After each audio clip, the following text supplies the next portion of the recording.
Γεια σου Γιώργο, έχουμε και Γεια σου, πάλι κύριε. εδώ πέρα μαζί συντροφιά. Ευχαριστώ πάρα πολύ που έχεις το χρόνο, για να μας απαντήσεις αυτές τις ερωτήσεις που έχουμε, και αυτές ερωτήσεις που πρέπει να απαντηθούν για κάποιον που ασχολείται με το όργανο, τέλος πάντων, και θέλει, να ασχοληθεί.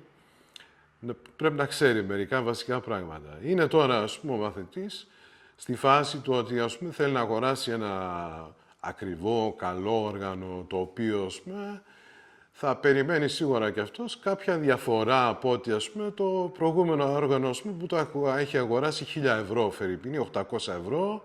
Ναι. Ποια θα είναι η διαφορά, τι θα περιμένει αυτός, για πες μας λίγο.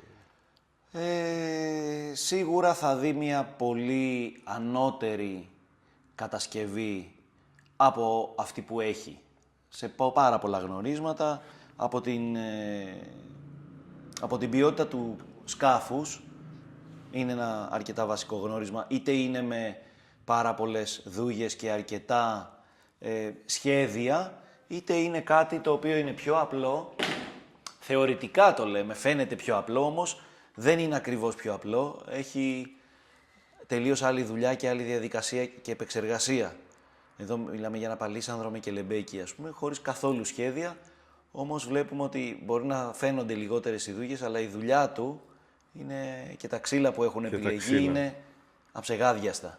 Αυτό είναι. Άρα και η ποιότητα του ξύλου Ακριβώς, παίζει θα πρέπει ρόλο. δηλαδή, βέβαια, είναι Όχι πάρα μόνο πολύ οι σημαντική. δούγες που έχει το όργανο. Ακριβώς, οι δούγες δεν κάνουν το όργανο. Είναι ένα γνώρισμα το οποίο μας λέει κάποια πράγματα για την ποιότητα κατασκευής του οργάνου. Έτσι. Βασικά όπως και η όψη του. Το αν έχει πολλά σχέδια ή έχει λίγα σχέδια έχει να κάνει καθαρά με την αισθητική, όπως είπαμε και σε προηγούμενο βίντεο, και την αισθητική του κατασκευαστή, αλλά και την αισθητική που έχει ο μαθητής, ο άμεσα ενδιαφερόμενος για το όργανο. Σωστά. Τι του αρέσει. Υπάρχουν πολλές επιρροές γενικότερα από το Ζαμπέτα, από το Χιώτη, από όλους αυτούς τους μεγάλους μπουζουξίδες, παύλα μουσικούς. Που έχουν περάσει. Οπότε έχουμε επηρεαστεί άμεσα και εμείς, όπως και από τους οργανοποιούς, τους προγονούς μας τέλος πάντων.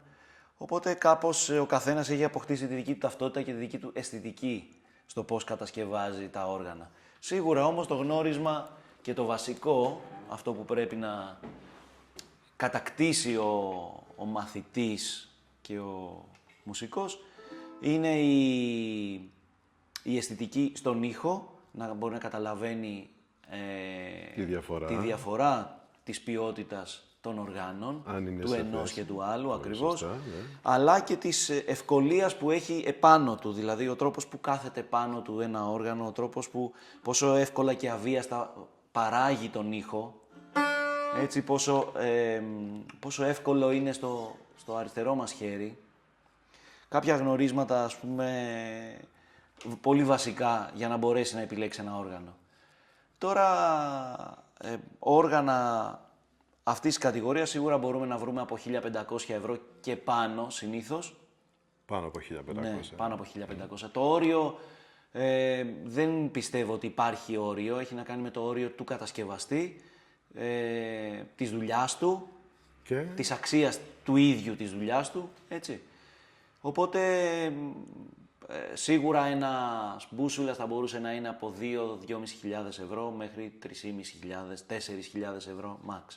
Εκτός αν πάμε σε κάποια παλιά όργανα, συλλεκτικά όργανα, τα οποία μπορείς να βρεις πολύ ακριβότερα.